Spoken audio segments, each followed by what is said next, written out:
மஜித் பாய், இது வந்து நேற்று நடந்த ஒரு பிரச்சனை சவுதியில. அதாவது என்ன ஆச்சுன்னா, ஒரு ஆள் மவுத்தா போயிட்டாரு. ஓகேவா, ஒரு மவுத்தா போனோன்னா ஜனா தொழுகை முடிஞ்சு வச்ச உடனே கோசம் எடுத்து போகும்போது ஒரு பாம்பு வந்து அந்த ஜனதாவை அப்படியே சுத்திக்கிச்சு. அந்த பசங்கள்லாம் எடுக்கிறதுக்கு முயற்சி பண்ணாங்க, ஆனா வந்து முடியல. அந்த பாம்பு விடாம என்ன பண்ணி துணிக்குள்ள உள்ள போயிடுச்சு ஃபுல்லா.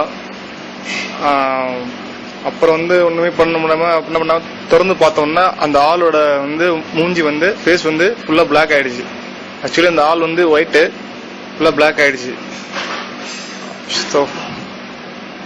அப்புறம் என்ன பண்ணாங்க, அதோட அப்படியே வச்சு அடக்கம் பண்ணாங்க. இன்ஷா அல்லாஹ் இந்த மெசேஜ் முடிஞ்ச வரைக்கும் ஷேர் பண்ணுங்க பாய். இன்ஷா அல்லாஹ். அஸ்ஸலாமு அலைக்கும்.